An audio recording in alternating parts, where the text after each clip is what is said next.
And we are live, or at least that's what the thing tells me. So if we are, let us know in the comments, because yes, we are. You never know. You never know.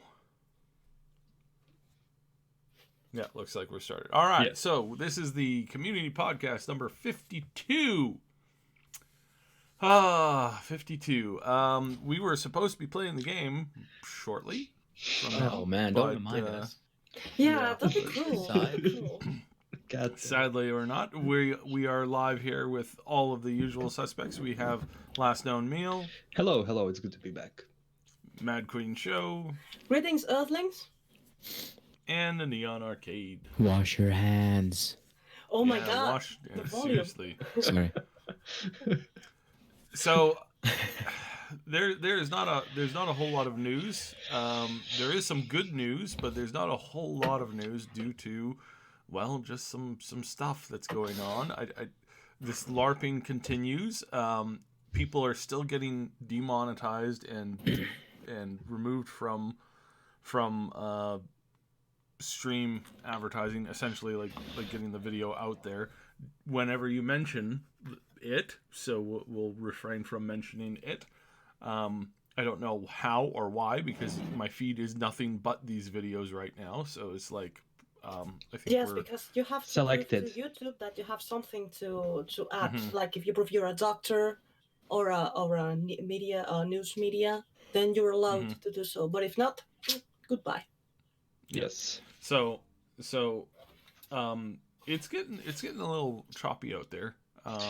If we were in a ship sailing the ocean, and if the weather was a direct comparative example to this thing that's going on, I'd say that we were hitting a gale force storm. But yeah. So I want everybody to be safe. I hope everybody is keeping themselves in good comfort, washing your hands very many times, not touching your face, trying not to go out as often as possible, and if you are going out, that you're taking all the precautions for both yourself and all of the strangers around you, because that's the concept of herd immunity. I heard that Japan, just saw Japan numbers today, they're doing fine. And I think that comes down to the fact that, they're just normally they're not, they don't touch a lot of strangers. They're very clean. They're very cleanly. They wear masks as well. They wear masks, and it's not because they're trying to. They're not trying to get sick, because that's not typically how most masks work. They're trying not to get other people sick when they're feeling ill. Yep. And so just that concept of general respect and kindness to random strangers, that you're not coughing on them, or you're not licking poles in the subway. I saw a couple videos of that this week. God. It's like. Yes, I've heard that in the States the best way to get tested is to cough at the face of someone rich and then wait for the results.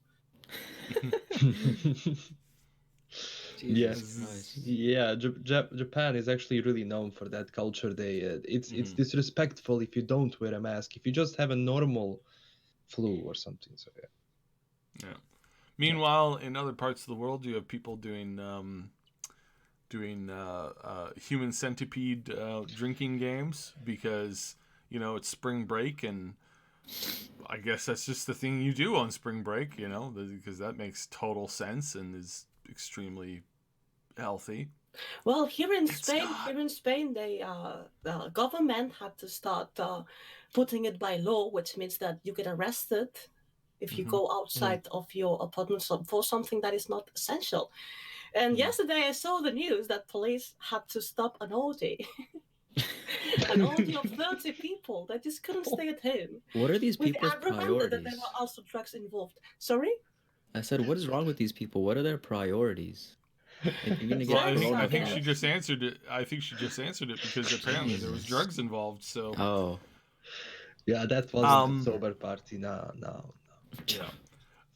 Just another little funny thing that we're gonna move on to this. We've got a couple of people asking for us to cover this beautiful subject today. I think we're gonna cover it. Thankfully, there has been some entertainment coming out to distract us from the literal hell outside by giving us a game that focuses on the one of the best hell scenes I've seen in a really long time. I mean, I've been really into watching this. I gotta say the demons, the creatures, the dark insanity, the tasks of going around and just like spreading as much violent justice as you can. We all know the game that we're talking about, Animal Crossing. So Animal Crossing came out this week. I saw that coming time. You really, yeah. So how's everybody enjoying Animal Crossing? For those of you that can play it, I haven't tried it yet. I don't have a Switch, unfortunately. Yeah, I haven't tried it. Oh, I'm hearing that there's this other game called Doom. Doom has come out recently too. Has anybody been playing Doom recently? Oh yeah, all of us. I think. Not me. I'll play when we're done with the podcast. I'll jump in for a quick session. We were supposed to have like a community play session today, right? I think Ash had something to do then. I think so. Like I think Ash is kind of a. I know he picked it up last night, so because he's been super busy this week. Yeah. But I'm not gonna pick it up because first person. Like I was watching some people play it and I was just like, ooh, I could last maybe like 15-20 minutes before I was just like I'm out for the day. So I was like, nah, I think I'm gonna skip this one. I am very happy to see that it's come out very well. And it seems the general reaction to it has been extremely positive. So because it's extremely good. Yeah. Yep. So that's a good thing. I mean, I think we're, and this is what I've been saying for a little while.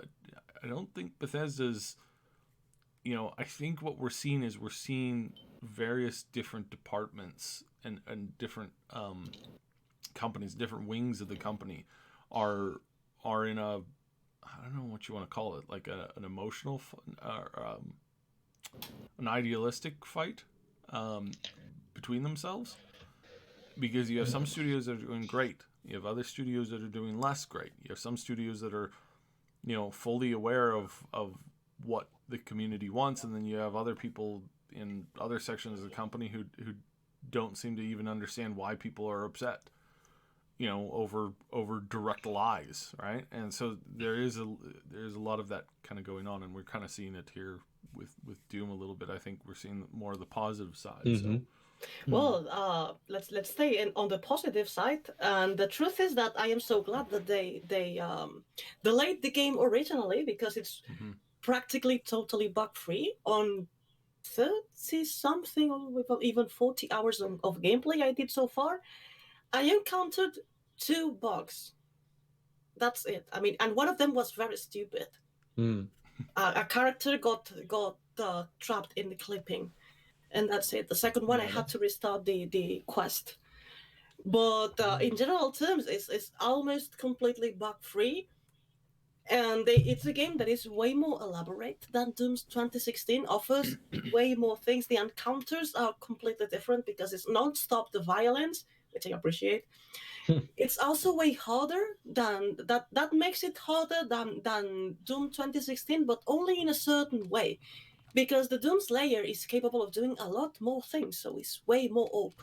So once you manage to achieve this learning curve of learning how to manage the character, it's not that hard, the game. It's super funny, and harder enemies appear sooner in the game.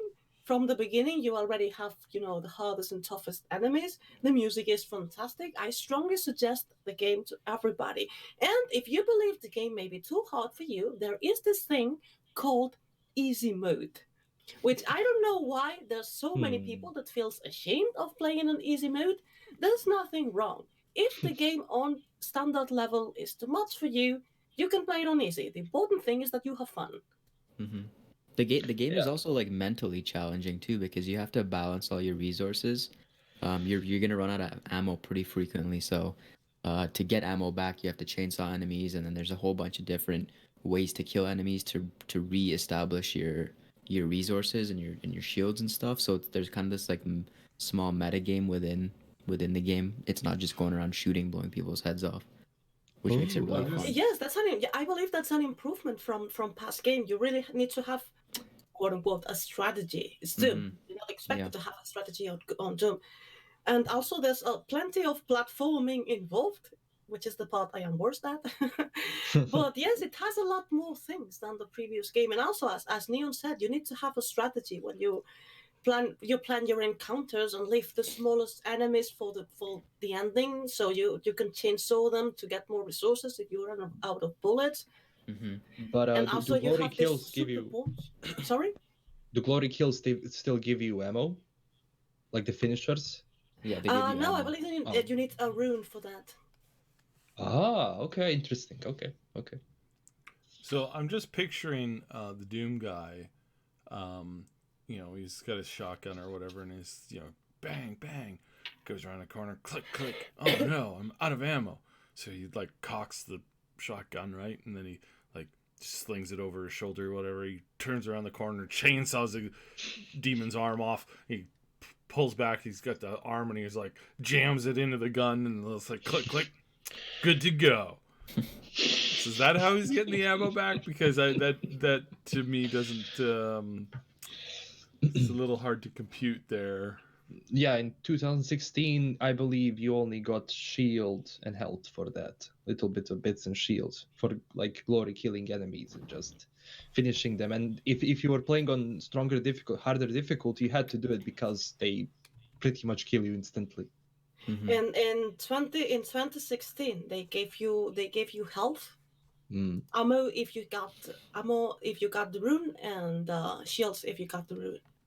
But I believe you could have more runes than now. I don't know if it changes later in the game and the slots for runes increase. It didn't reach to the point yet. In 2016 you had a lot more slots for runes, but you had to do a trial to get to be able to use that rune. In here you acquired it automatically. You don't need to make any encounter or do any kind of trial, but you only have 3 slots, which is a little different. Oh, nice. Like there's but more. then more on action. the other hand, the character is super OP, and I love the meat hook. I haven't gotten the meat hook yet. I'm still pretty Now early you're into going it. to love it. It looks fun though. I find it funny that like, has anyone here played Quake Champions? Yeah. Quake these days is so slept on, and it's essentially the same formula as Doom, but in multiplayer form. But like nobody was playing Quake Champions, and I was like playing it, and I was like, why are people not playing this? It's a good game. And then Doom comes out, and it's essentially the single player version of Quake Champions, and everybody loses their shit over it. Oh, look at that. You just mentioned it yourself. Single player. And also Doom has another thing that Quake doesn't have. It's the same formula, yes. But you play Doom, and what's the first comment that everybody makes on playing Doom 2016 and Doom Eternal? Oh my god, did you hear the music? The ambient in Doom is something that Quake doesn't have. Quake actually, Champions did have some great music. I don't remember if it was within the game itself, but the menu music was insanely good. Yes, but the general ambient is not only the music only enhances it. And it's very difficult to have ambient in a multiplayer in a way that you can have it in a single player. They split. Quake and Doom split a lot after some years of just having games. They split in just how they look. Doom is more in hell now and more of this like killing enemies in that cool fashion and that sort of stuff. Meanwhile, Quake is more of a shoot fast, shoot, and try to avoid enemies in a sense. The multiplayer one, of course. Doom is also shoot. Yes, but stylistically different, as you said. I think just the landscape people want, like, I don't want to say easier multiplayer, but like more accessible multiplayers, and then if they want a challenge, they can go to single player. I suppose that's just the way it seems like it's going to me, because I mean, Quake is a hard game to play, and if you're getting Oh yeah. constantly crapped on, you're not gonna want to play that. But if you're gonna play Overwatch and you know tickle somebody with Winston's Tesla cannon, you get an elimination for that. I mean, what's gonna feel better to you, right? Yeah, Quake also doesn't like they don't do any marketing at all, like any special marketing. That's true. I haven't seen them, yeah. And I think Quake needs like a new game to come out with new mechanics, updated mechanics for it to actually work, because the formula they have, as you said, it's a bit, repetitive, same old, same old. They need more depth now because it's capable. They have a lot of, like, obviously technology now is more advanced. They can put more things in games. Well, I was looking at They tried to revolutionize Quake because they were adding the champions in, which was popular at that time because of Overwatch, and I think it's still obviously popular because Valorant is coming out and all those games with heroes, but it didn't really work for that formula. It didn't really add something substantial. But it was one of the most fun multiplayer experiences, though, because it's so fast. It's just non-stop action in Quake. That's why it's so much fun. I don't know. No, I agree. Good memories with that game, also from PlayStation 1. PlayStation 1. That's a lot of time ago. All I can remember from PS1 is Spyro. I remember everything. And the top-down GTA games. Those were fun. Man, a lot of games, from Medieval to Siphon Filter to MMGK. Every time, like now, when I try to say the name of that game, I think of that rapper. I don't even know. Machine Gun Kelly? Yeah, I know there is a game, something similar to that. But yeah, those were fun times. Simpler times than today, though. True. I don't know. We'll see. True. Yeah. I'm also really glad for Bethesda, though. Like, they needed some positivity at least from one of their games, so that's good. I don't know. Well, usually they have a lot of positivity on their games when they're acting as a publisher. I don't remember any game published by Bethesda that got a lot of backlash for anything, because they're all great games. They have backlash when they act as a developer, but as a publisher, everybody loves Bethesda. Excuse me, everybody loves Bethesda as a publisher. Yeah. Yeah, in a sense, yeah. Well, id Software actually developed Eternal, right? Is that who developed Eternal? Yes. id Software? Yeah. id Software. It's software. Well, I mean, and to be fair, I mean, Bethesda hasn't actually developed any games recently. Their last developed game was Fallout 4. Everything that they put out recently has been through their sister studios. 76 was through a studio based out of Texas, not the Maryland studio. The Maryland studio only did some preliminary like coding work to fix the Atlas problem, and then that was about it. They did a handful of like conversions and a few other things, and then sent it off. So.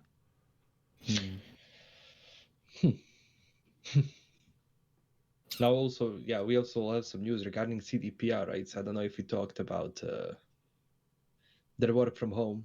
Now that they switched the entire studio to work from home, and that's gonna be fun. And I'm also glad they actually were able to develop the technology for that, like the IT team, like to have that much work in like spread out, distributed on various PCs around, and it has to be secure at the same time, because obviously people would fish for this content. But it seems like they're very prepared for this. Although like think about what they have to do left. It's pretty much only bug squashing and stuff like that. I'd imagine the logistical issues, if they were still doing big chunks of the game, would be pretty hard to implement. Yeah, obviously, if they had to go through the process of just capturing the footage from, let's say, Keanu and the rest of the voice actors, that would be a problem, because you can't really go into a studio. But here, I think they are going to be okay with this. But still, it's a challenge. Still, like working from home, it's a different energy in a sense. Going to the office and working from there, interacting with other people, getting their ideas. But yeah. Also, some people don't work well in a home environment. I know I don't. True. I need to be in a work setting to be surrounded by people doing the same thing to get, be more productive, I suppose. But it might be a nice change of pace for them since they've been, cooped up in the office for probably a while now. Yeah, in that form, that's true. But I'm now wondering what's gonna be with if well, depends on this problem. But when the game is ready to be distributed, hopefully that's not gonna be. Yeah, that's not gonna be a huge problem. That's gonna be a tricky situation, I think. Yeah, Sib, do you know anything about that? About distribution of games that are gonna be coming out in the next 3 months or 4, 5? Well, distribution is going to take a hit as far as physical distribution goes. I ranted about this yesterday on the podcast because I can't understand how GameStop / EB Games / whatever other names they're under. I don't understand how in the last 2 weeks basically there's a restaurant near me. It's a kind of like a fast food. It's kind of between like a family diner and like a fast food restaurant. They started to do free deliveries on all their orders because of this whole thing. And they said, hey, we're taking extra precautions just so you know. You can count on the fact that our food is going to be safe. We're limiting the number of people that interact with your food in the process. So more, typically at a fast food restaurant, like you look at McDonald's, it's like you could have 5 people handle your food before you eat it, just on the process line. But now they're saying, at this other particular restaurant, which is not McDonald's, they're saying, look, we're making it so that a single person is responsible for handling your food and packaging your food, and then we're taking extra precautions. We're doing temperature tests and all this kind of stuff on all our staff, just constantly trying to keep it under keep it in mind. And then we've hired people to do deliveries, and then and this is their response to this. They managed to do that overnight. Yeah. I don't understand how GameStop hasn't figured out how to do deliveries yet. I mean, if you can get an Uber driver to deliver your coffee to you in the middle of a construction site on some random intersection, how is it that they haven't been able to say, oh, hey, I have an idea. Why don't we deliver games to people? And I mean, hell, we could probably upsell them on stuff when we're doing that, because I mean, when you're delivering stuff, it's really easy to upsell people. Like, hey, so you want Doom? Do you also want Animal Crossing? Or maybe you want a 2-liter Coke with that? I mean, whatever, right? Whatever. And apparently they're just incapable of this, of thinking ahead, of finding the solution to a problem. Well, GameStop is on life support right now, isn't it? Like it's been. Mm-hmm. Oh yeah, and it has been for a while. Yeah, and I don't like bashing them, because there's a lot of people, and again, I know a couple of these people. I don't know them well, but I see them every once in a while when I go to pick up games, and they're like the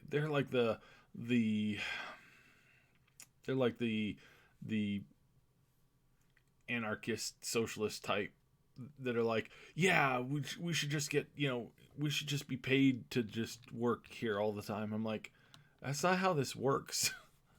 Your service to me as you servicing a customer is limited, and I don't think you should be paid to do nothing, which is increasingly what's happening. Now, I don't like that they're losing their jobs, and I don't like that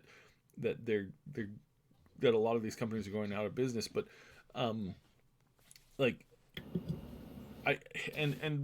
really it's just kind of a sad thing, because there are solutions. Like, if I were put in charge of GameStop tomorrow, or if I had been put in charge of GameStop a few years ago, I would have said, we're going to have more game rooms. We're going to feature more different products. We're going to, we're going to bring back some arcades in some of the places, because arcades are on the rise. People like that experience. People like the experience of a good tabletop games. Tabletop games have gone through the roof, and they're very much a physical product.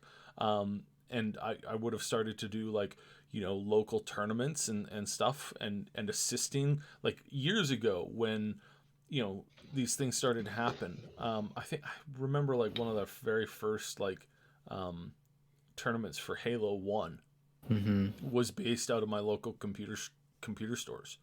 Yeah, they Like- typically like- were. Yeah, back then. And I could have like, again, they're in a tough situation. They're in the same situation that Blockbuster was in, and Blockbuster eventually just managed to like put their heads together and say, hey, you know, people are getting their content online more and more. We should definitely make a service like I don't know, like Netflix or something, and just license you know, games, movies for people to watch on there, because that, oh no, wait, they didn't do that. They died horribly as a company.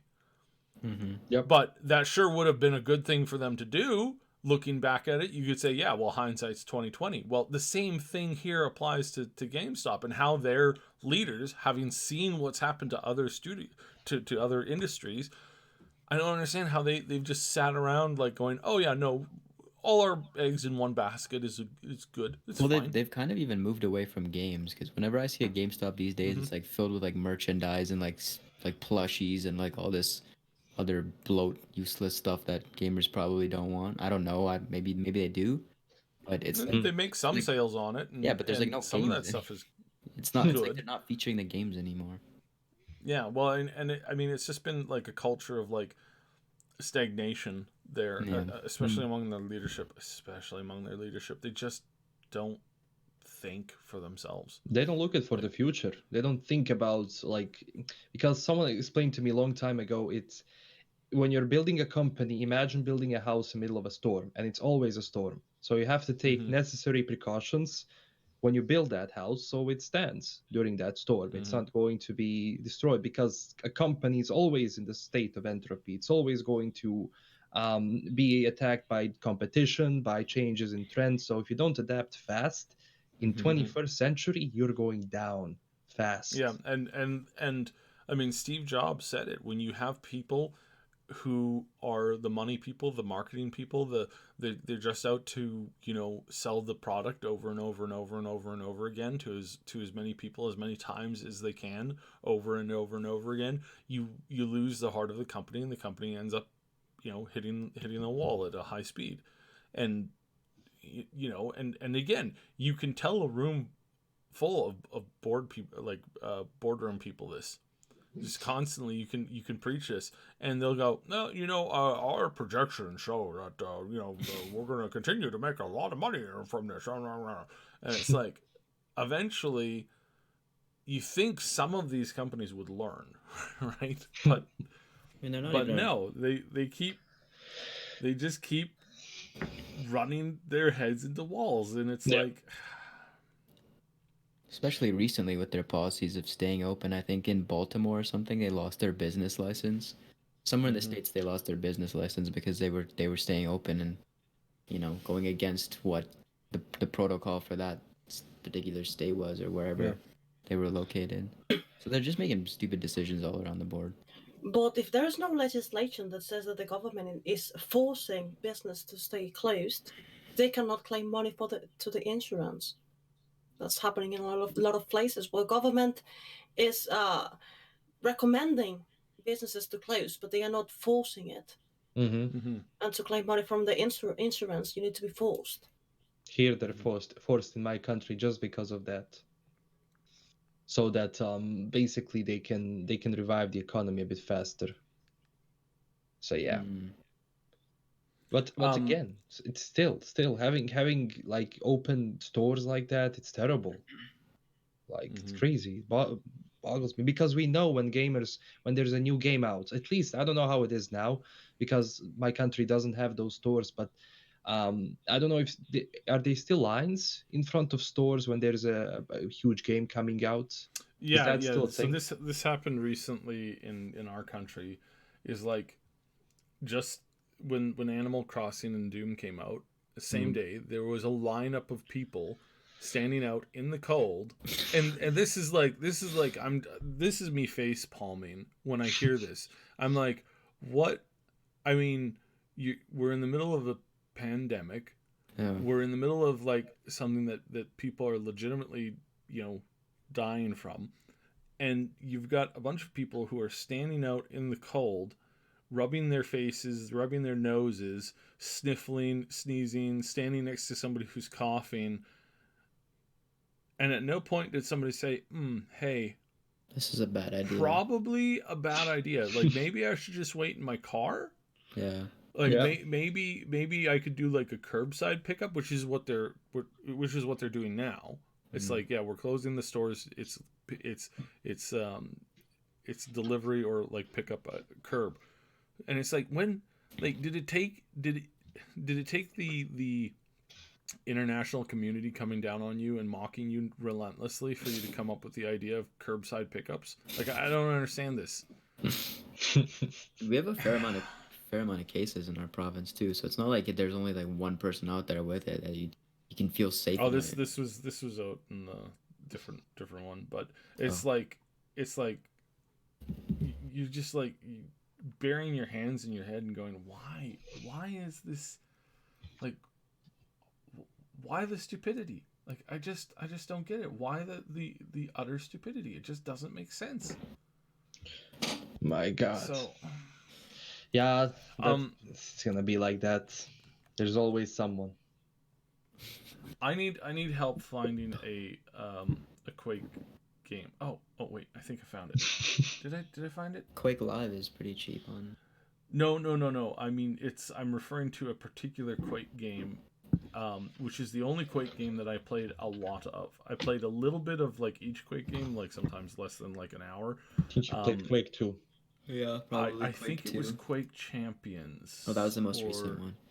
Was it No, 1997? It was. No, it wasn't the 1997 one. It was the one where they it was a very Egyptian, like, stylistic looking thing. Like the main character, it was actually like there was actually a story to it, and you played as Anubis against I can't remember. I don't her remember name. this one. I don't think. I don't know. It was a Quake very 2 has- story based. It was a very story based Quake game, and I actually really enjoyed it. It was also a fair amount of third person in it as well. So This if y'all can help me remember, or I sent you an find it. image. I sent you an image of like how it looked. So maybe that's RTX on. Never mind. This I mean, is the image. if it's Egyptian, it might have been like one of the maps in Quake 2. Quake 2 Reckoning. Is this thing? No. This is definitely too old. It was a newer game. It was on, I believe it was on one of the Xboxes. But yeah, I've been trying to find it while we were talking about Quake, because I Quake 4. That's was it on Quake 4? on Xbox. That Are you sure it was a Quake game? Yeah, I'm pretty positive it was a Quake game. let me see. But again, I'm mostly asking the community, so, because they're usually so fast on this. They know. They managed to dig up Castle of Winds, which was an old DOS game. It's like 1995-ish, some odd DOS game, like just ancient. It was one of the first, like, the thing that made me remember it the most was it was the first game where you could choose your character, like where where your hero was like customizable, and I really loved that right from the get-go. And it had like graphics to it. It didn't have like it wasn't like text based. Like, I had played a couple of games where it was like heavily text based. My brother would play this particular one a lot, and it was like where do you want to move? Like, move north. And it's like, you moved north. You discovered a troll. And it's like, attack troll. And it's like one of those games. It's like, that was one of the first ones. And it had a lot of like story and content to it. I remember you could replace your eyes with dark eyes, and it was just so much reading at the time. And I was like, I'm not really digging this. But then this one, Castle of Winds, and I couldn't remember the name, and somebody managed to like come up with it in the stream. So maybe you thought of Serious Sam. my stream chat Oh yeah, Serious Sam. Because they've been saying Forgot about Serious that. Sam.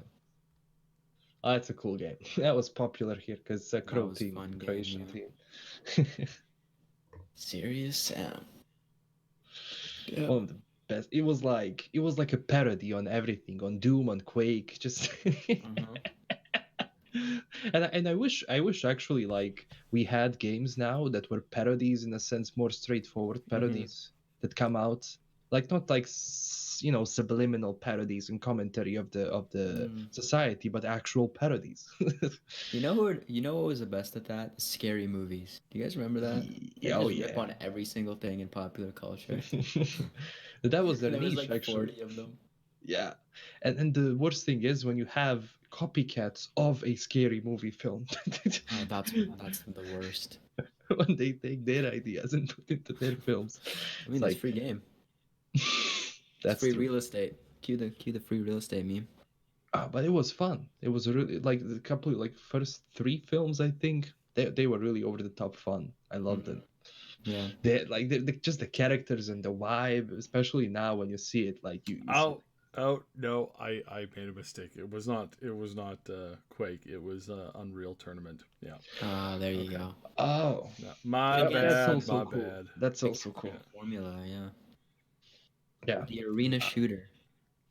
It was they had a bit of like third person in there, and I really liked that as the shooter. It was good. I think it was only like in phases, like when you went into melee. So, but it was kind of cool. But anyway, sorry. No, that was definitely not Quake. Close No, enough. Unreal is now kind of the radar. It wasn't really. Yeah. Yeah, we're talking about Unreal, guys. There is zero Cyberpunk information. Well, we do have some. They made an announcement this week that they're working from home. Yeah. That almost the entire studio is working from home. We know that they've actually been very proactive on this. I've heard rumors, which I can't confirm yet, but apparently they had some, and they're not the only studio who's done this. Surprisingly, Blizzard has also done this.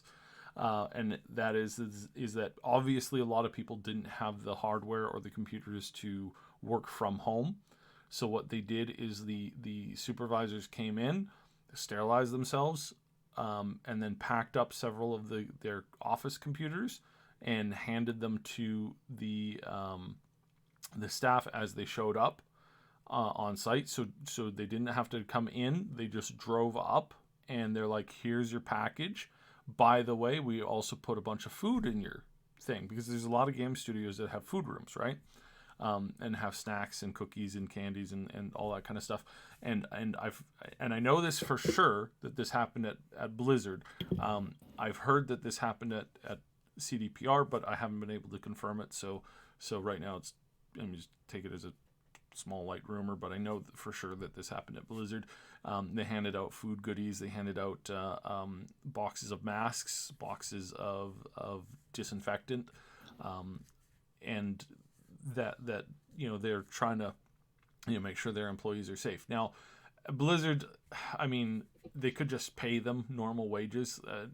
We know from a couple of exposés that Blizzard really doesn't pay they pay less than what most people at CDPR get in Polish money. So this is like a big again, just checking at how much the dollar is worth in exchange. There's lots and lots of Blizzard low end devs that have to room in groups of I heard one group that they had 8 people in a 4 rooms rental situation. And that they're all devs at Blizzard, but that's what they have to do in order to get by in California. Part of it is due to the fact that rent is so high. The other part of it is just due to the fact that Blizzard doesn't pay their employees very much money, and that it's like, oh, you want to work here because working here is it's a dream come true, which it is for a lot of people, but unfortunately it also means that they're not going to Blizzard really doesn't pay them very much. So that's kind of a nice gesture, but again, it's like, it's like, well, you could just pay them proper wages. It's not like Poland where it's like, yeah, you're not making as much money as you make in certain other studios comparatively, but your cost of living is like half or a quarter of what you're being forced to pay in other places, especially in like places like New York and even Austin, Texas is a little bit pricey, but definitely in California, your taxes are through the roof, land taxes are through the roof, and your ability to work and pay is just really brutal. It's just really, really brutal. So yeah, it's one of the things where it's like, okay, do what you can, I guess. Yeah. I guess. But the other thing that's been assured now, this was we reported on this kind of early on, but just generally, it looks like no, we're not going to have another delay. It looks like the possibility for another delay is actually quite small. That, of course, if everything goes sideways, and this whole forced, if like right now things are shutting down in a lot of places, but if the shutdown becomes like a super mandatory thing, and then internet services are discontinued in big swaths of the world, obviously we might see a delay because of that. Because I mean, if you can't even get your game to market, digitally, let alone physically, I mean, that's a huge That's problem. what I'm kind of worried about, like the supply chain aspect of things, because the game's Right gonna now, go gold in right now before September. Right now there is zero chance of supply disruptions, as far as like 95% of the world goes, because this is not disrupting supply chains. The only place where this is disrupting anything is in the first place that was hit. Their manufacturing is still really low. So I placed an order. I remember I placed an order for an item late December. Still haven't gotten it. Keep getting emails on it. It's delayed. It's delayed. It's delayed. And at this point, I'm like, well, at this point, I know it's like whenever I do get the package, it's just going to sit in a sterilization container for like 2 weeks. So it's like okay, what can we do? Honestly, if things go sideways, like the game is gonna be the least of the worries. So yeah. Yes, and exactly that's my point. It's like, that's true. If you can't play Cyberpunk because you can't physically order the game or digitally download the game, there's a whole lot more for you to worry about than that. But barring that kind of a mass thing, there really isn't any reason why this game is going to be delayed. Right now, we know that gaming is through the roof, just generally. Yes. There's a whole bunch of sales going on. Steam is featuring massive sales. GOG is featuring several sales. There's even physically, there's I drove past a place that sells tabletop games, and they have a sale for this quarantine sale going on, where it's like come in and we've packaged everything up and we're doing 40-50% off on certain games and 20-30% off on most everything else, and they're doing that because and I've heard this from so many people. It's like, I started to play board games with my kids or with my siblings. It's like the first time we played board games like outside of like Christmas holidays ever. It's like, wow.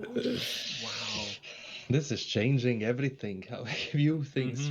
But yeah, also there has been some misinformation circling around the internet regarding the games people play, and that because people are at home and playing games, it's overloading servers, and that's gonna destroy our internet. It's not going to do it, because TV and movie streaming Netflix is a lot more, because Netflix 4K for 1 hour you spend 7 gigs.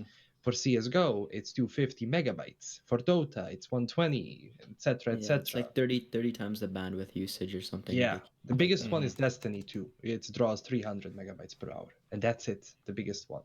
Yeah. So there's a so there's a ton of stuff going on. There's a lot of games coming out. Trials of Mana has a demo out right now that you can pick up. There's a bunch of other games that have sales on them. Most MMOs are starting to do like double XP or bonus XP Mm-hmm. or bonus something. Some of them are going like temporarily free to play. There's a lot of things that people are doing to kind of combat the cabin fever thing. Tomb Raider that's is going also free on Steam. Oh yeah. They hell yeah. did So that for everyone, I'm going to paste the link. Go grab it if you don't have it already. It's a really good game, really good. Amazing story and amazing like single player experience in general.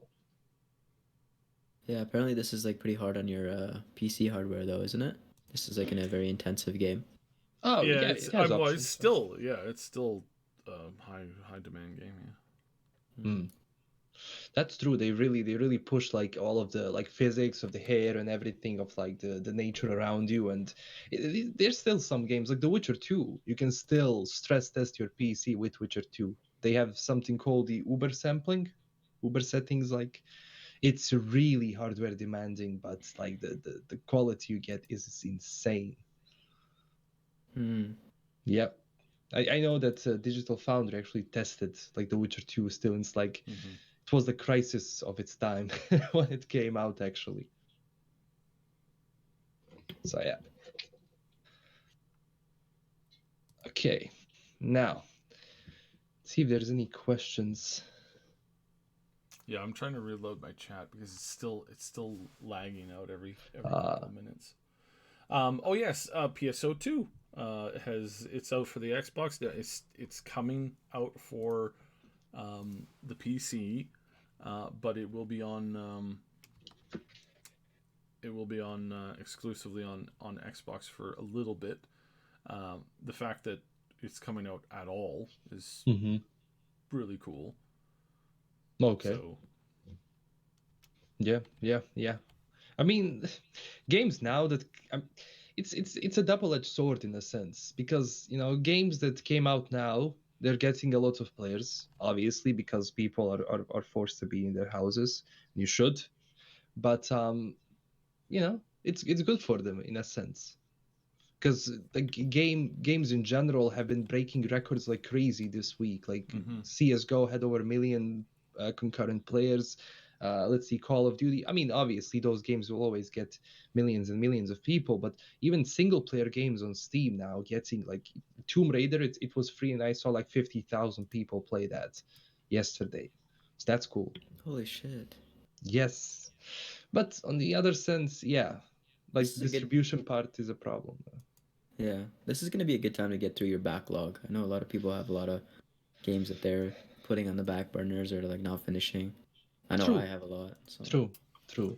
Well, and I know half, a lot of half people. of the games that I have on Steam enter into that category because I usually play on the console that's more comfortable for me, and then I have a list on Steam and GOG like play these games. Ruiner, for instance. Ruiner's fun. Ruiner's hard though. I'm not very convinced because I don't especially like this kind of perspective, but yeah, isometric and me. Maybe it's finally time to go through Zelda, finish that. But yeah, I think people now. I mean, yeah, obviously we have to stay at home, so just take some time for yourselves. Relax a bit if you can. But it's normal that people is concerned about the sales of video games when the pandemic is affecting so much the economy of the world. A lot of people is losing their jobs and they cannot afford new games that cost so expensive. If they want to play, they shall go to old games that are cheap or free on Steam. And I believe that this is a reasonable concern when it comes to games. Yeah, people have a lot more time, but if they are losing their jobs, they don't have the money. Well, I mean, most places are doing most places. I mean, the States, Canada, a whole bunch of other countries are doing, EI and stuff like that. I know that there's a couple of laws being pushed in multiple countries to force the insurance companies to to pitch in and to do payouts. And they're all complaining, but we won't make $1 billion this year. It's like, oh, shut it. Yeah. But yeah, insurance companies don't typically offer plague insurance. Just like they don't For a cover reason. like, just like they don't cover acts of God, which is really funny. I find that funny. I don't think that excuse should be allowed when the company owners are atheists. It's like I kind of think that that's a cop out a little bit. It's like, oh, act of God. Yeah, we're not we can't give you this. It's like, all right. Ian Rocco says, I have to sell drugs just to pay for my Xbox Ultimate Pass. That is $1, dude. That is $1 right now. What? How? Yeah, that would actually be a good thing to maintain, I guess. That your Xbox Live Pass or Ultimate Pass would be if you lost your job, would be your kind of savior, I guess, because it is so cheap. Yeah. I want to respond to Dark Infinity in the chat. Most insurance companies started out as small community-run co-ops of like people just like putting that together. And I think this is one of the many industries out there that should go back to that kind of a root kind of thing. Just because it's like it just kind of shows that like ultimately, you know, power corrupts, right? Because a lot of these companies, like, they started out as just small like farming groups, especially farmers. Like, I mean, some of them are I think We Are Farmers. They still hold that as their company motto, is like, we are farmers. And that's who really invented the insurance industry, because farming was brutal. It's like some years you do great, and then every 5, 6, 7 years, maybe once a decade or two, you'd get almost wiped out, and there was nothing you could do about it. And so that's why they invented, you know, they invented the concept of insurance, so that, you know, things didn't go sideways when things went sideways. But now you have a lot of them, you know, they've been, you know, money guys forever now, and they've kind of lost that sense of like community. And it's like we went through that here with where me and Neon live. I don't know if Neon remembers back in the day where it was crazy. People were getting in accidents so that they could sue for like $500,000 to $1 million. It was like some kind of weird lottery. And like people were actually like doing it nonstop. And the premier at the time basically stepped forward and was like, hey, yeah, no, we're going to stop this. We're putting a cap on all like secondary lawsuits. Yeah, I think this is ridiculous. And they forced down the insurance companies to drop their rates by, I think it was like almost 50%, just because it was getting to be ridiculous because of all of the frivolous lawsuits, and it was just backlogging the courts.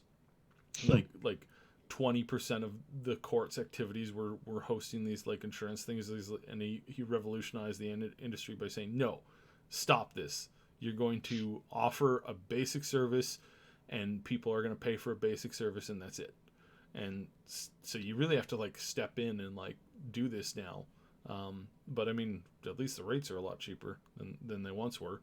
I remember that it was like at one point when I was starting to drive, it was like, yeah, $4,500 a year for insurance as a new driver. No accidents, nothing.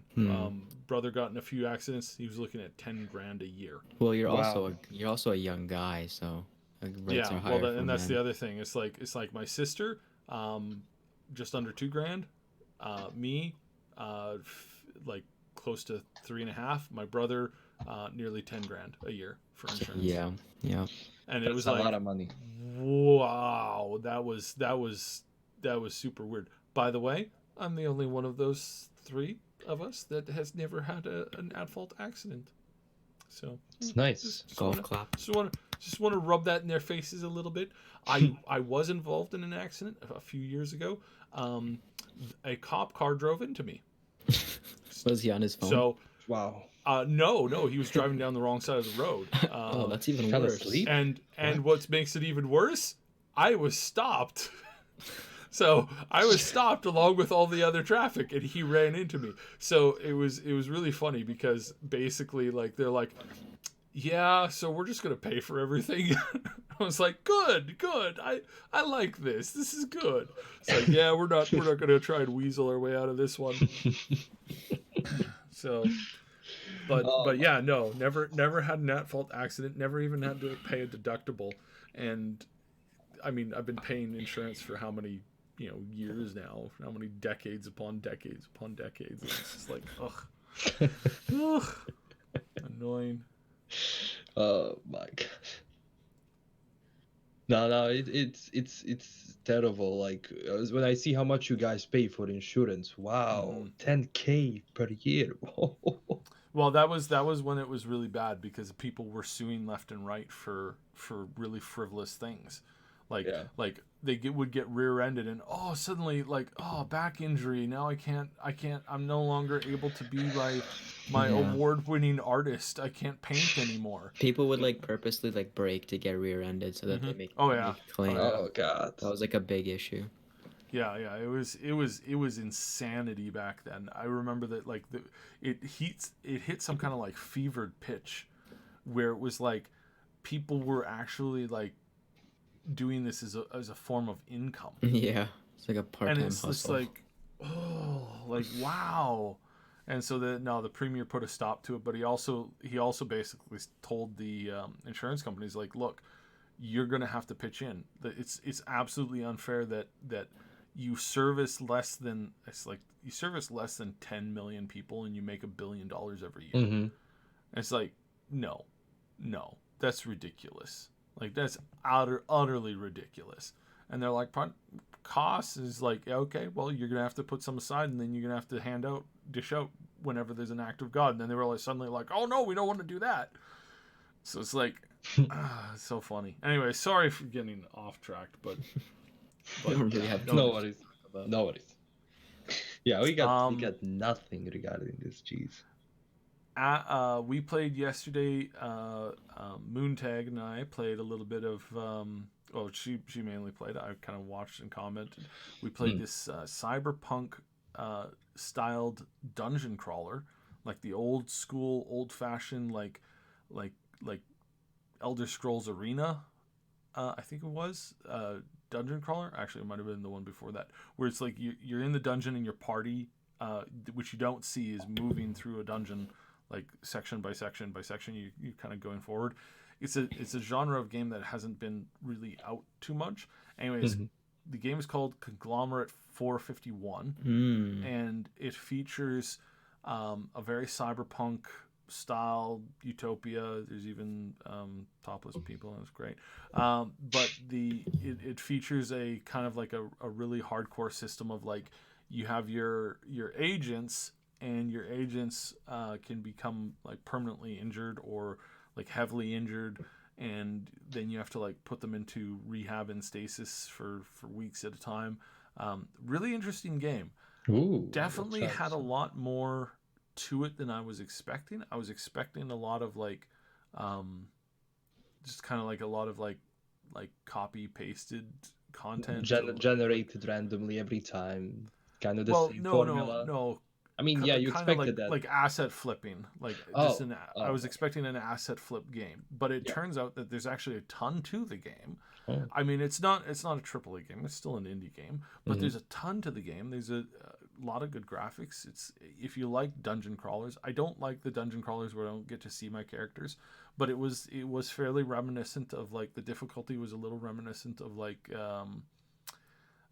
Darkest Dungeon. On her third mission, she lost a character permanently, so it was like a brand new character. She got this healer type, and she got like basically like one shot at the beginning, and it was like, oh, ow. So it's difficult. So it's that's good. That's good. I'm gonna try it out. I saw a bit of it. Actually looks interesting, especially graphics wise. In a sense, yeah, of course it is a dungeon crawler, but it's done so well that it has depth, behind the background, so it makes things more of a. I thought when I first looked at it, when we first got approached to see if we wanted to play it, at the very first I thought that it was going to be just a 2D, like no animation to it, but no, actually the characters are fully animated in the game, and you also have like highlighted shooting, so when you're like sniping characters, you can snipe them in the arm and the chest and the torso and the legs and the head. So, and Nice. you can make the different calls. So yeah, it even has like a kind of like a light up, kind of like a little bit like Fallout did. Oh, no. The VAT system. Yeah. So it's really interesting. Again, it wasn't my cup of tea. Moon actually really enjoyed it. So she's going to be doing some more streaming for us here and there. But and thanks for telling me that the audio was broken. That was super fun. Yeah, the mic wasn't working. It was a little disturbing now that I think about it. It's like you hear my voice, but you see a small Asian girl on the screen. It's like, I think in the future and people have to realize that a lot of Cyberpunk games that are going to be coming out in the future are going to be indie games, because bigger studios, they don't really switch drastically that fast, and because their games are usually require more time to be finished. So the first thing you're going to see indie games, which you had seen in the past, like a lot of like The Ruiner. Well, now this game, there was Ghost also Runner. Yeah, Ghost Runner before. I mean, Game Deck. yes, Dex, something like that. Also a game, yeah, Dex. And yeah, I mean, they're all gonna be smaller studios. Even the what was the new game? You mentioned it right now. That Katana game. God damn it. Ghost Runner. Ghost Runner. yeah. That's also a relatively small studio, but that game has been getting a lot of traction as of late. Yeah, well, I think everything. I think the cyberpunk genre is really going to end up like exploding over the next like 2-3 years here, as far as game development. And we'll probably hit a peak in around like 2 or 3 years from now, 4 years from now probably. We'll probably hit a peak of gritty cyberpunk kind of like dystopia futurism type thing. And I think that's fine, because I think it's a genre that has a lot of room for growth, and there's a lot of room for more storytelling. I finally started to catch. I'd watched the first episode, but I hadn't really like been able to like get fully into it. But I finally started to watch more of the Alter Carbon shows, so that's finally getting under my belt. I'm like, oh, finally. And I think just generally there's a good solid direction that they can go with it. So it'll be interesting to kind of see where it goes from here. Cool. But yeah, if you're tempted at all to pick up the Conglomerate 451, tell them that we sent you. It seems to be like, I did appreciate the game. I think the game has some life to it. It's definitely interesting. So I would recommend it for anybody who's looking for kind of like that cyberpunk RPG. It's one step away from the RPG system that I personally want, which is like if I could have my wish of like a turn-based tactical RPG, third person kind of type thing, that might be really interesting. But I'm gonna frankly, with that, as far as that goes, I am no doubt going to be completely filled to the brim with Baldur's Gate 3, with that, as far as that kind of gameplay goes. So there's no release date for Baldur's Gate, is there? It is coming out this year in its early access form. Its full release will probably be a year to 2 years from now. Access, eh? It's the same way that they did Divinity. So Divinity Original Sin 2, they had the game come out as a early access that featured the first act, and they tweaked the game, they altered the skills, they had a lot of feedback. They played with the multiplayer a lot. Multiplayer is really fun in that game, but it's missing something. And I think if I think this game is really going to change things. There were some people who were complaining and talking about how that it still looks like Divinity, and there were some Divinity assets, and the developers actually responded to that. They're like, yeah, the game is in alpha and it's using the same engine, but really, like, all of that stuff is going to disappear by the time the game actually comes. Most of that stuff will be gone by the time the game even hits early access. All of it will definitely be updated and will be replaced by the time the game hits the release state, because their goal has been to like do this from the ground up. So I'm really excited for that. Oh, it's gonna also it should also impact an industry in some way. Like they're really doing an amazing job over there. With what I've seen, like that game, like for all the RPG lovers and what that game is and how it plays out. I mean, yeah, there's obviously some changes, but damn, it actually looks great. Man, I don't know. We'll see. Can't wait. I'll play it. I'll play it definitely. And it makes me like go back to older Baldur's Gate games to also check them out, you know, because I forgot everything. But yeah. Like the world looks detailed. Like I've been looking at some screenshots right now. They're really trying their best with this, and I'm glad. I'm glad that more people are actually going into this genre, because for a bit I think it was kind of abandoned. I don't know if you agree with me or disagree. Kind of abandoned? What do you mean? Like not like maybe 6-7 years ago, after like Diablo 2 and everything, a lot of like the old Baldur's Gate games, there was one point in time, like I remember 6-7 years ago when we didn't have that many games that revolved around this gameplay mechanics as Baldur's Gate or Divinity, or I don't know. I think that's when like shooters were like hitting their like multiplayer primes. Yeah. I mean, just as far as like Baldur's Gate is not really, it's not really the successor of Baldur's Gate 1 and 2. It is actually the successor of Neverwinter Nights. Neverwinter Nights was a little bit of a caveat on that, I suppose. You know, this one is actual team based, turn based, like full turn based, like as you would play it as the tabletop version of it. And so this is where I think that this is where we really haven't had these types of games forever, like it seems. Like it really seems that we haven't had I mean, really, when it comes down to it, I don't think we've ever had an actual like multiplayer D&D tabletop experience game. It just hasn't ever come out. There's some engines that some people use for it, but people have been asking for this forever, to have a system where they can sit down with friends during a gameplay session and have a GM take you through mission by mission, moment by moment. You could do that in the multiplayer for Neverwinter Nights 1. You could definitely do that.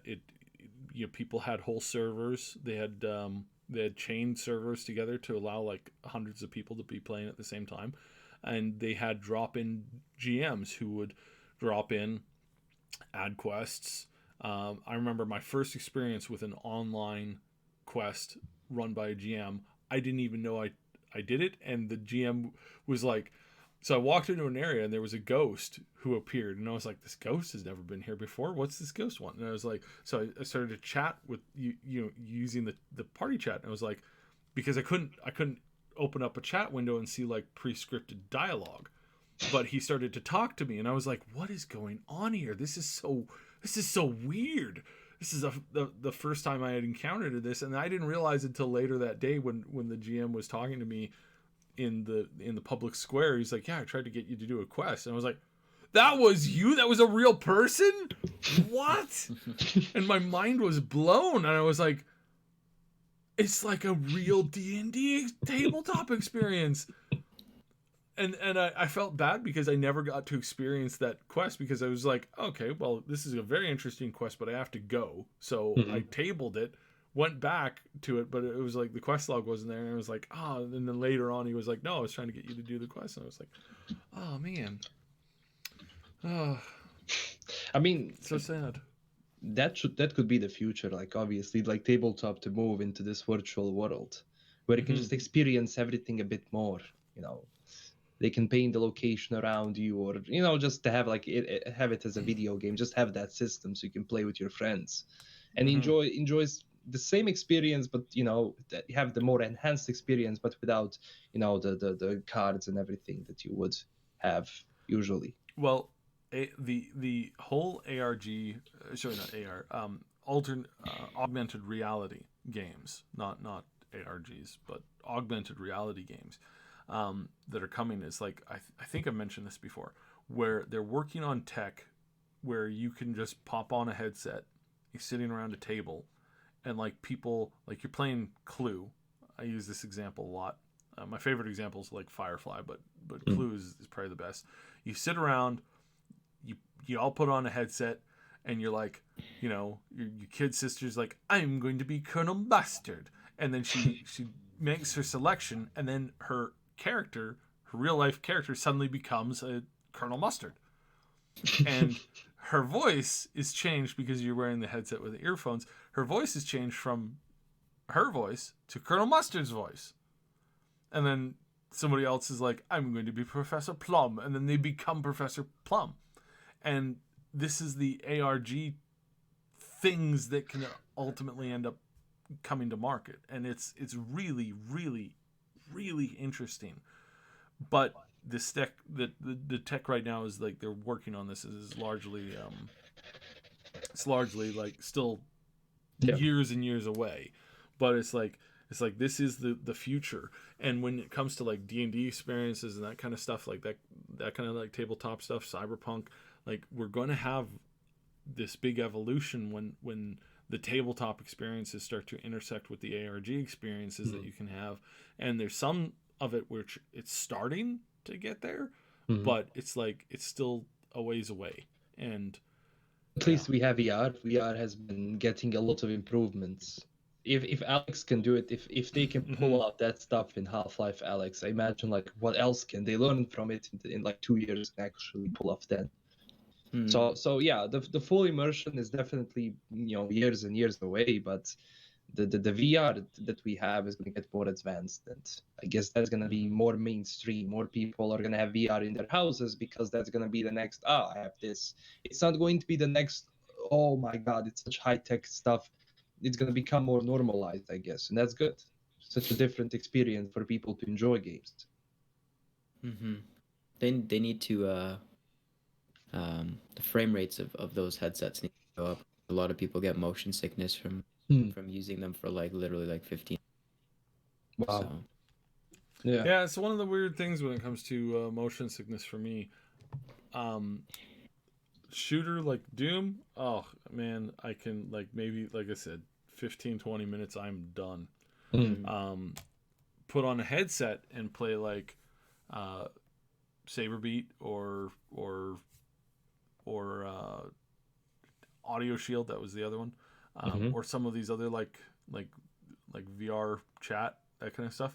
It's like get into that. Now I not sitting on any roller coasters, but it's totally fine for me because that as long as it's like not lagging, super easy. So I know it's for some people it's like it just doesn't work, and I know there's lots of people who don't experience motion sickness when they're playing like normal games like first person FPS shooters like Doom, but the minute they put on the headset suddenly they have motion sickness, and it's like, ha, now you know what it feels like. Yeah, that's like me. That's 100% me. I tried VR, didn't have problems. Such a crazy experience though. Wow, that was something else. I tell you, driving a car, like I was playing, I don't know, it was Gran Turismo or something in VR. That was wild. But it still isn't something I would just go daily or every 2 to 3 days to enjoy it, because it still doesn't have a really good catalog of games, interesting games. So I think when games, when that tech gets pushed, when those headsets in general, like their technology gets pushed, developers can have more freedom, I guess, and they can give us more interesting titles, and that's what's going to actually sell those things. Mm-hmm.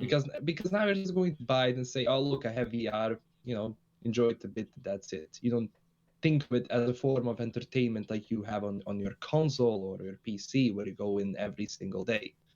Mm-hmm. So A yeah. lot of those games don't have like stories either. Because I remember on VR I played Arizona Sunshine or something. It's like a shooting game, and you like walk step by step, and you're just shooting zombies like endlessly. Nothing. There's no story. There's no. Oh yeah, development also to it. It's that. got to have that as Yeah. well, right? It can't just be the mechanics of it. I don't know how Half-Life is handling that. Like the movement, is it like is it teleportation still? Does it? I hope not. That's Because I know they increase like the smoothness in general, like the transition is better, but I'll go into VR once I'm able to just normally walk. Yeah. And not teleport in a sense. Yeah. But that's gonna be fun. Once it looks like what it would be in Ready Player One, then I'm all in. Oh yeah. That's Get the going haptic to. suit, Well, this kind of brings up what Gabe was talking about in one of his recent interviews, where he's talking about full dive and AI built games, Mhm. games that are crafted by AIs that are just making massive, gigantic, endless worlds essentially in just at the press of a button, and radiant and interesting quests that the AI is just creating for you as you play. And like he talked about it a fair bit, and he said it's coming, and it's going to revolutionize film, it's going to revolutionize television, it's going to revolutionize gaming, and if you're not ready for it, you will be wiped out. Because and this is totally true, you're going to have movies that are going to be able to be made by a small team of anywhere from 1 to 4 people, and they'll be able to make something that's as grand and as epic and as deep and as interesting as the entire Harry Potter or Lord of the Rings series. Mm-hmm. That's gonna be insane. True. And it's going to be acted or portrayed by a small handful of people, basically, that are just getting who are playing the parts, and then the computer's just augmenting them to be whatever character that they want. Mm-hmm. And that this is just going to happen. And big studios that are spending $150 million making each title, suddenly they're going to be competing with people who are making these things for $50 and a couple of hours of a couple of weeks worth of of finely tuning and crafting the experience in their bedroom, basically. Everything is becoming more accessible. We saw that with cameras, we saw that with computers. It's just how tech just changes. Like when it becomes more, normalized for people. Yeah. Yeah. They're cramming like PC specs into like some sort of handheld. Have you guys seen? I forget if it's True. Nvidia who's making it or something. But it You- looks like you a know- Nintendo Switch, but it's yeah. got like a GTX whatever. You know what was the biggest mistake I think in the video game history is when Sony stopped making PSP or anything remotely like to have just handheld gaming, because Yeah. Nintendo just came in and swooped everyone. Just when you think about handheld today, you think about Nintendo because it has all of the big games that you can play there. And when that tech, like obviously that's just the first generation of that. When it like the new one comes out, whew, But Nintendo has this kind of thing where it has all these like proprietary games that people are gonna buy regardless. I think mobile is like the reason why Sony probably doesn't want to get into that, because their games overlap with what mobile games would be, like Call of Duty and all that. I think Nintendo has a little bit more. in a sense, yeah, they're all making a huge profit from like what Call of Duty is now one of the most played games on mobile. And that market also needs to change a lot in the future because it's so filled with bull crap. everywhere. Like I would rather pay 10, 20, 30 bucks for a game on my phone, but if it's an actual game without ads or microtransactions, because everything else now which is free, it's either filled with ads or it's insanely pay to win. So yeah, I enjoy playing Call of Duty Mobile and PUBG with True. friends from time to time, but yeah, True. the ads and the amount of stuff that they force into your face is kind of annoying, but it's not necessary. Because only big companies like PUBG and like Tencent, like those huge companies like Epic that's making Fortnite now that EA wants to push Apex on the phones, they can kind of do it because they're big and they're going to make money from microtransactions. But smaller studios that make games on mobile, they have to resort to those, That's ads true. or something. Yeah, that's true. Yeah. Yeah.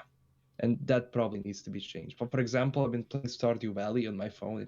I had to pay for it, but it's a really good game. Oh yeah, I forgot that's on your phone too. Yeah, and I was surprised. I didn't know because and I typed in. I was like, what? So yeah, I'm glad that the mobile industry is becoming more and more popular in a sense where it's just you have more serious games. Also, Gwent is coming to Android. Hasn't it already come? Oh Or yeah, there's a beta. Oh, there's a beta, right? Yeah, it's the beta. I forgot when the Gwent Android. Let me just quickly check that. We've had it on iOS for like in 2 days. A good 4 or 5 months. Yeah. So it's going to be interesting how this game does on Android. Because it feels right. It feels right on the phone or any handheld in a sense. It feels like it was made for the phone. I think card games naturally just feel like pretty much the same as what they do on. Yeah. Yeah. If you play more of a shooter kind of games or RPGs on your PC or your console, you're going to resort to playing like hard games on your phone more. Because people who already play Gwent on their PCs, they're going to be playing it regardless. It's the kind of a games they prefer. But for everyone else, like card games are, I'm not their primary market. But if they're on a phone, then I might become their market. Yeah, then you can do it when you're outside and you're killing time or, in between other sessions that you're doing. True. Yeah. There was a question in the chat that I think I lost it. Oh, are the specs of this game out on PC yet? No, they haven't been released. Probably a month or two before, I'd imagine. They'll release PC specs for Cyberpunk, if that's what you're asking, Cobra Kai. Yeah, it's too early. Yeah. The biggest answer, what you said there, the biggest loss in gaming and entertainment tech was the loss of the company that made the original Teddy Ruxpin and laser tag gear. This is the company that had a fully animatronic robot that they sold as a toy in the 1980s.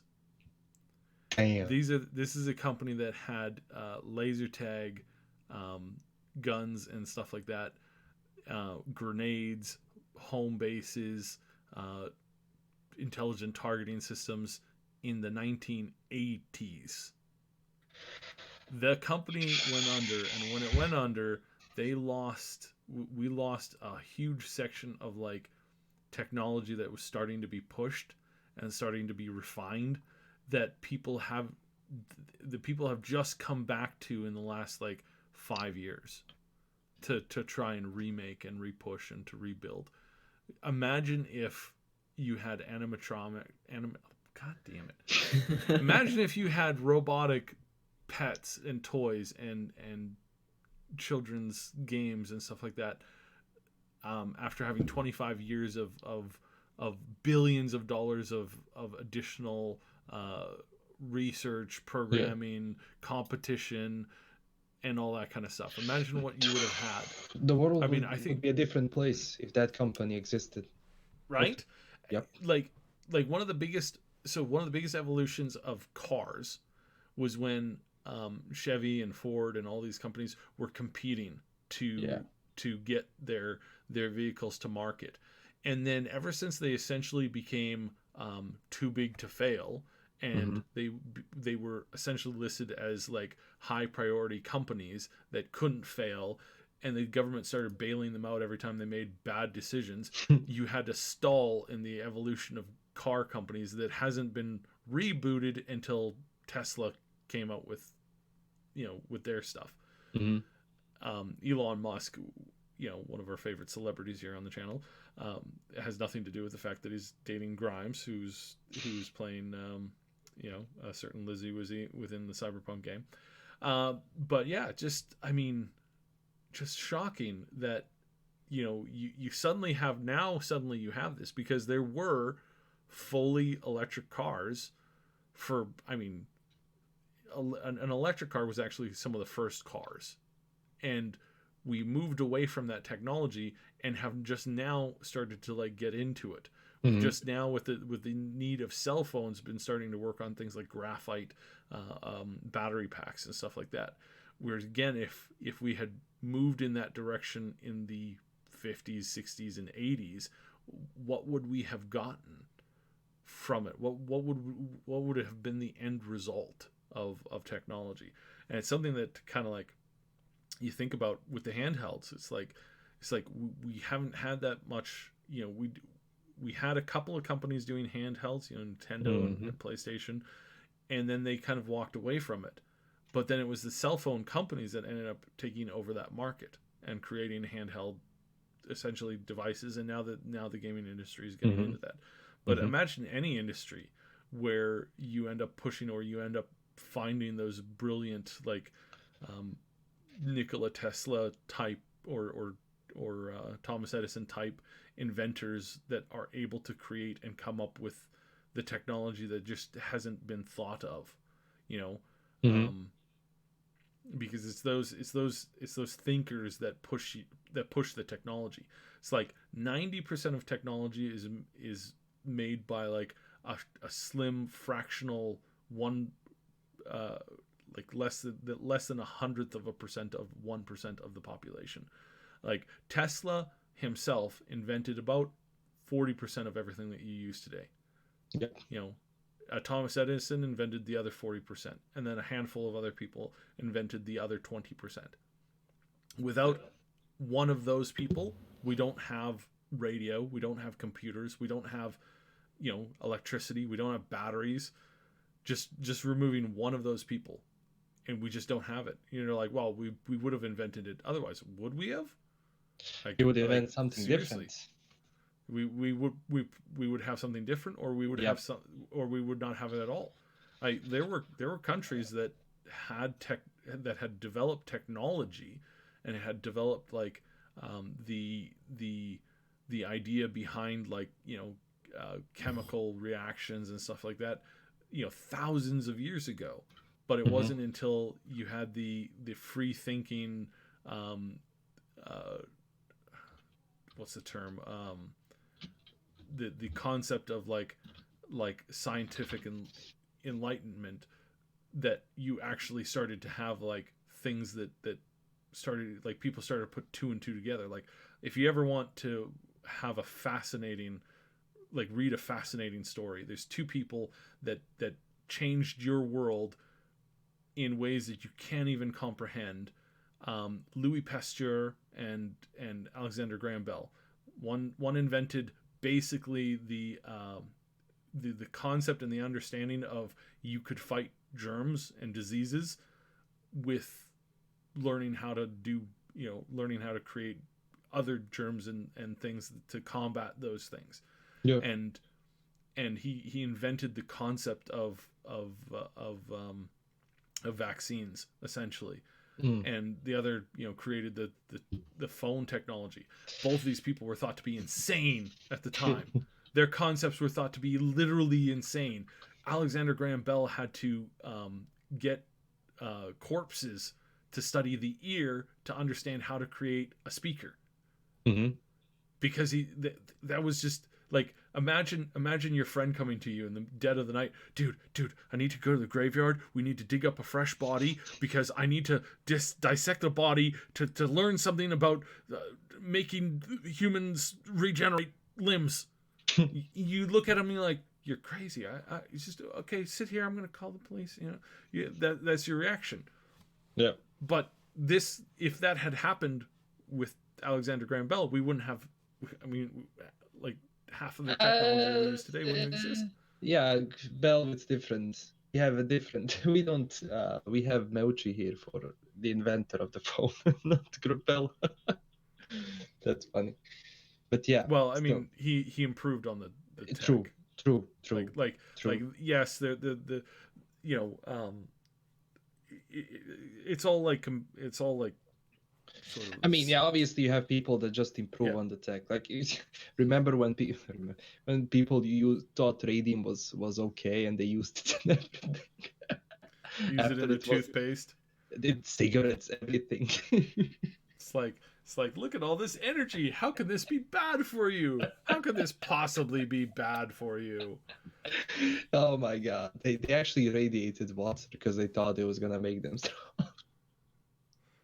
Like, yeah. Just makes you think about, like, what people went through, what invented, how much it changed. Like, if you look at just the lights in your house, look at them 20 years ago. They're light bulbs with Wolfram. Now it's going to be LEDs. So things change, things improve. And well, that's a technology that hadn't improved for almost 100 years. Which tech? Light bulbs, just in general. Although True. there is a light bulb that has been running for almost 100 years, and they don't know why.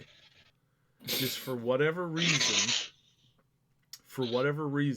this light bulb was created in such a way, probably by accident, that it's remained lit for 100 years. It's in some lighthouse. It's in some lighthouse somewhere. Oh, lighthouse. Where they so normally they go through bulbs quite quickly, but this one bulb just, they plugged it in, turned it on, powered it up, and it started to work. And then it kept working, and then it kept working, and then it kept working. 100 years later, it's still working. And nobody knows, like, what's the secret behind this one bulb. Like, they've scanned it, they've studied it, and they're trying to figure out how is it perfectly made. Because someone comes every month and changes the light bulb just for the lulz. Just to troll them. So it's weird. It's weird. That's a story I gotta look up because it's been a while since I read about that one. I read about that one, I think, in National Geographic a few years ago. Yes, I remember articles that I read years ago. You know what I used to do for fun? I used to read National Geographic for fun. If you don't know what National Geographic is, it covers like lots of scientific and general like Earth topics, cultural topics from around the world. I read through every single one from 1850 to current day. Oh shit! Really? Everyone? I used to collect. I used to collect those magazines. Are they still that awful yellow color? Yeah, I think they're still that awful yellow color. Well, I always love that their cover, like the Nat Geo cover. Yeah, it's iconic. True. But we had a different magazine here. I mean, yeah, you can buy Nat Geo here, but we were kind of reading something else. And those magazines were expensive as hell. I don't know if they still are. Do people still subscribe to magazines? I feel like they do, but it's like a dying. It was a different time back then. You know, when you were reading like gaming magazines and stuff, learning about games then because the internet wasn't. Now, you know more about the game before it comes out. That's true. Yeah. Before it was kind of, you open up the magazine and you learn about all these new games that are coming out. But now it's like you have this leak, you have this screenshot, you have this thing. And it's like almost impossible to have this, I don't know, element of surprise. Oh, that's why I think. Yeah. Sorry, go ahead. I just think that more studios should just, work on a game and just bang him out of a sudden. Just no teases, nothing. Yeah. So we missed the. Sorry, go ahead. So just to update this story, it's the Livermore's. Good lord, Livermore's centennial light bulb has been burning since 1901, and it has almost never been switched off. It has been burning in Livermore, California, and is maintained by the local fire department. Maybe it's just in perfect place, perfect condition, perfect. Oh, wow. It's just a light bulb 30 anomaly. watt bulb.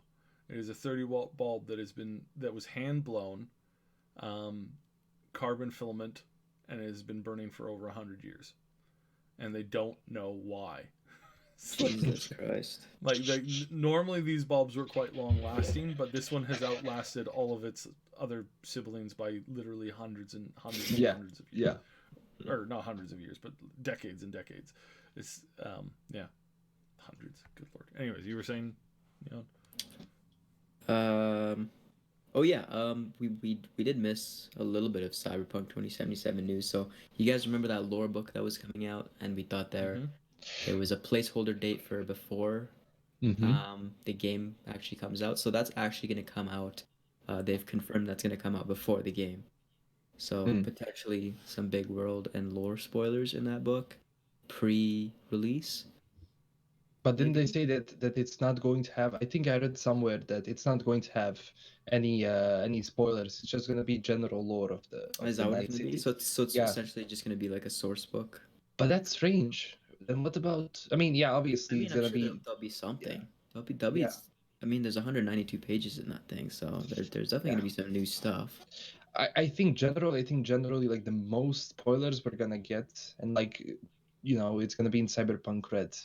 Like we're gonna finally know what's happening with people, like, because it's not going to change that much from Red until 2077. But keep in mind, we still don't know what happened. Like the starter edition, like the Jumpstart kit, doesn't say all that much.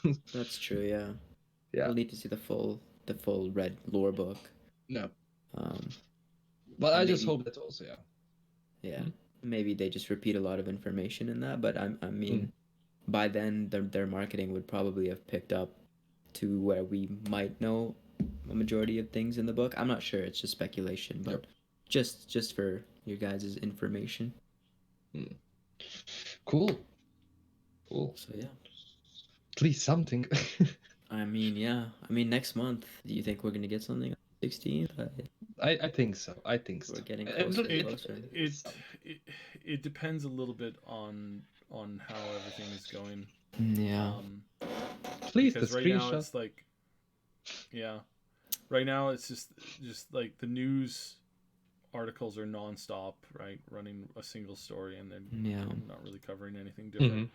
And at that, it's like it's kind of a bad time to say stuff. It's also like, some people react quite negatively to that as well. It's like, why are you talking about this? Why would you talk about this at a time like this? Yeah. That kind of reaction. It's like, come on, people. Like the world still turns. I mean, this is huge, but it is what it is, I guess. True. Every once in a while, I've somebody's like, how can you think of food at a time like this? It's like, well, because if you don't eat, you're just gonna pass out, and I don't want you to pass out, so you should eat. But I have to worry about this. It's like, or you could calm down and eat some food. The outrage mobs. No topic is safe. Nope. Zero. People always remember when CDPR trademarked the word cyberpunk for games.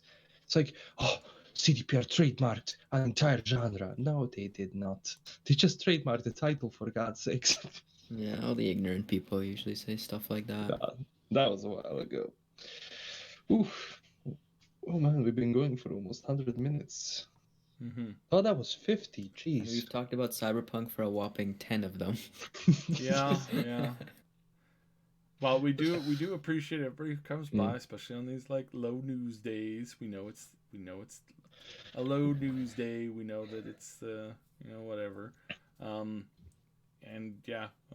I hope we can brighten up your day, your week, and hopefully keep your mind off of the craziness going on outside. Yep. And news will come, guys. Don't worry. Yeah. I mean, we're already, deep into, not deep, but we're starting spring, so it's there. 170 days away. I would definitely say it was definitely a good idea for them to move the date. At this point, knowing what we know, like Yeah. we're gonna hit the peak of this whole thing here in about a week and anywhere between a week to 3 weeks. Yeah. It just would not have come out. It would have been overshadowed. Yeah. It still has a possibility to be overshadowed, but I mean, the way that everybody's reacted to this, I think we will see. I think we're coming through this. We'll come through this fine. Part of the problem was that people weren't taking it seriously, and there's still a lot of places that aren't taking it seriously. But at the same time, it's like we have a really good treatment that seems to be working quite well. I've been watching the numbers on this very closely. It's actually, don't listen to the naysayers. There's promising data. When you have a big chunk of people who appear to be immune to it or appear to have very little to no effects from it, and they only have one thing in common, and it happens to be a drug, it's basic math.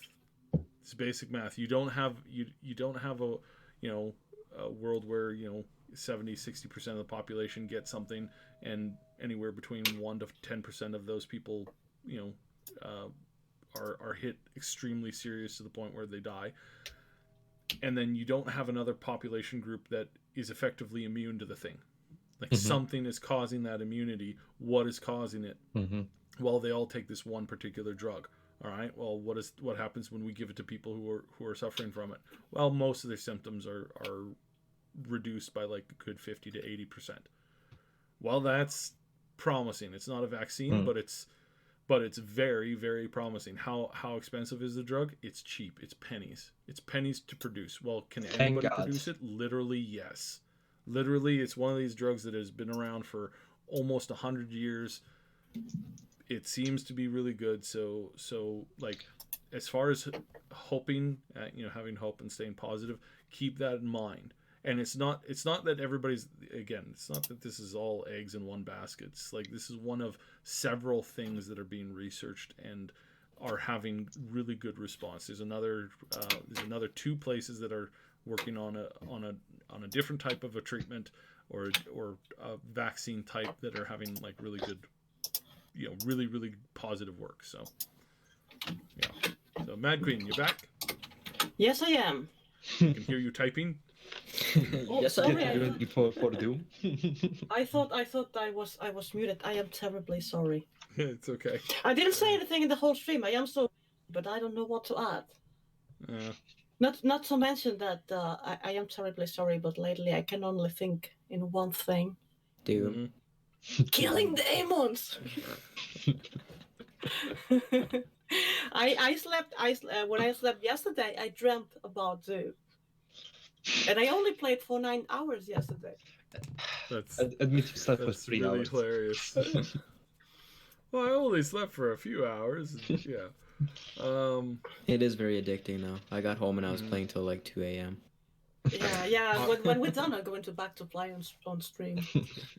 I have been addicted to Stellaris because its newest expansion just came out, and I have a federation with a bunch of winged girls, and it's great.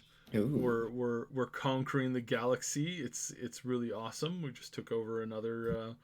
Not winged girls, lizard girls. So yeah, that's been tons of fun, and it's Lizard great to take girls over the has a universe. meaning beyond the actual lizard, or No, it's a space game, and there's like I have a ton of like custom races and whatnot. And it just so happens that my best friends in this new galaxy that I formed a federation with, and we have a federation starships, happens to be comprised of mostly like they're an all-female race of lizard girls. So yeah, fun stuff. I know it doesn't beat demon slaying, but I believe in this moment that we are living, there is something going on that we can't do anything about it. Nothing is more satisfying than fighting something. I don't know if you follow me here. Mhm. the frustration that we feel because there is something going on around us that we cannot fight. Mm. We can't do anything except locking ourselves in our apartments and wait to other people to find a solution. There's absolutely nothing that we can do about it. And this is super frustrating. You can Mm. And channel- the best channel way that to combat frustration. it is to enter into games and to do things about the things in this universe, which, really won't improve the real life, but at least it will make you feel better for a while.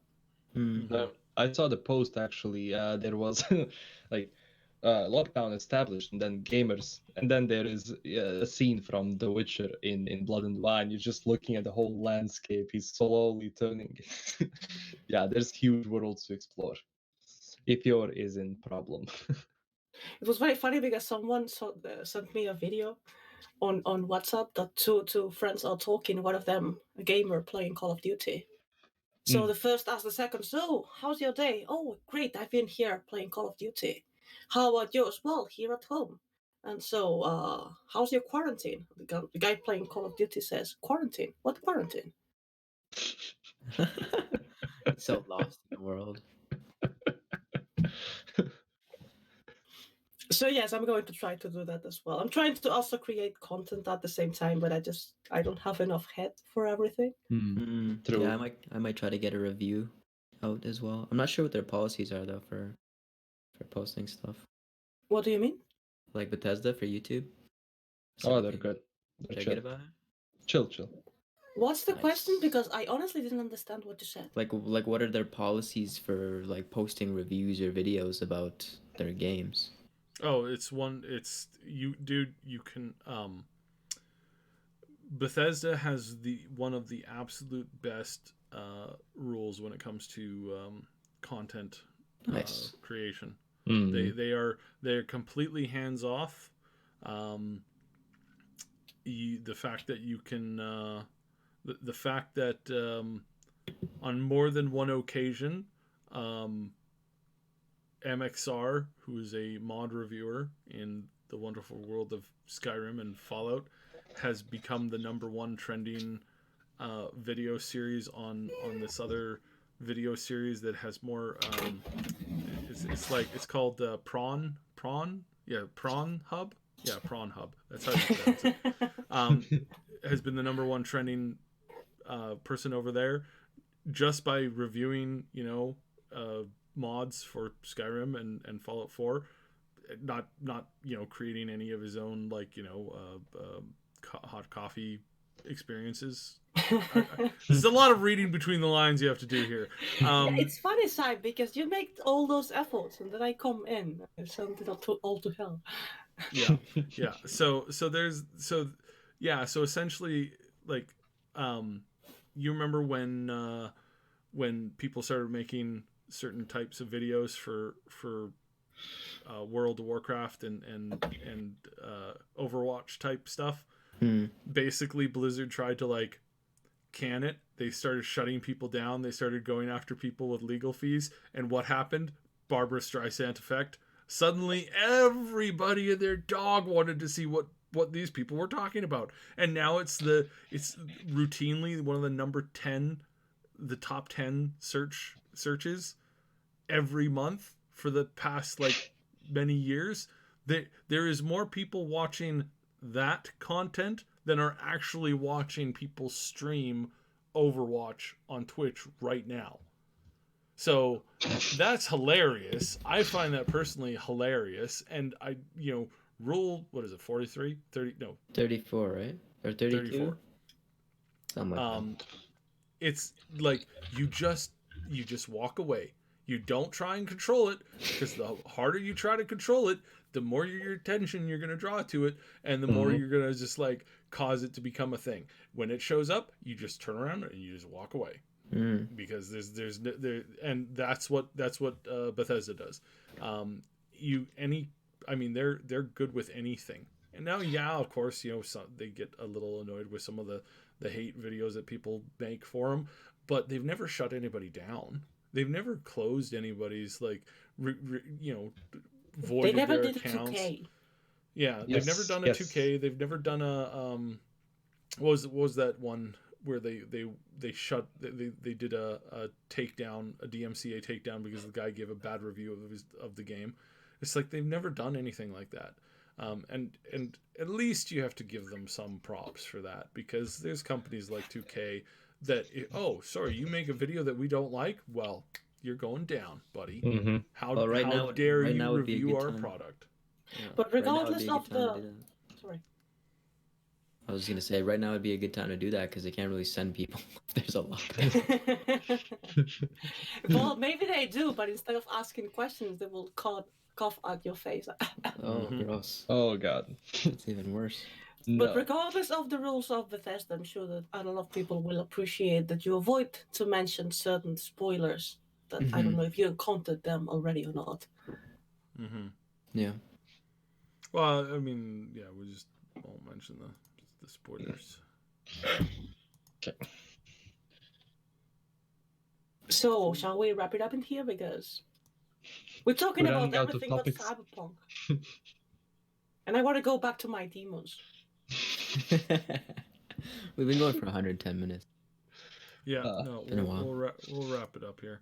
Go back to food. See if I can answer this question in the chat. Go back to Do you mind? Do you mind isolation. if I shamelessly promote my Yeah, stream of Doom? go ahead. So I will be playing Doom Eternal. For those of you who weren't, well, I was playing before the stream and I almost got late here because I totally forgot that we were starting an hour before for the Spanish time. So everybody that was watching my stream came here. So now it's time to come back to the Doom stream. We are in the Arc. What's the name of it? The Arc Complex. And we're about to meet a character that I won't spoil. You will see a character that we already know from Doom 2016. And if you want to drop by, here is the link. Where's the I would drop by, but I don't want spoilers. well, this is, yeah, I think it's a spoiler. Not one of the major ones, but I'll drop in. I don't care. I just care about killing demons. I don't care about the story. Yeah, to be fair, it's not a major plot twist. I mean, I honestly expected this character to be here. But I'm just not telling what character because it seems that people consider it as spoilers, so I'd rather be in respectful. But personally, this particular character, I don't consider it a spoiler because I was expecting him to be there. Oh. Hang about. There's spoilers and story in Doom? What is this? Oh, there's story. Yeah, There story is actually pretty good. actual story. They expanded the lore as well. And there's an actual story and it's pretty serious. They have this moment of with the holograms of the workers at the UAC that you encounter every now and then when you are visiting places where the UAC is. Like today I had a woman saying, let me remember it. No one is born a sinner. You need to actually work hard to achieve your goals. I had to stop. Well, obviously when she said it, but I had to stop because I was laughing like crazy. Oh, I'll jump into it a bit later, definitely.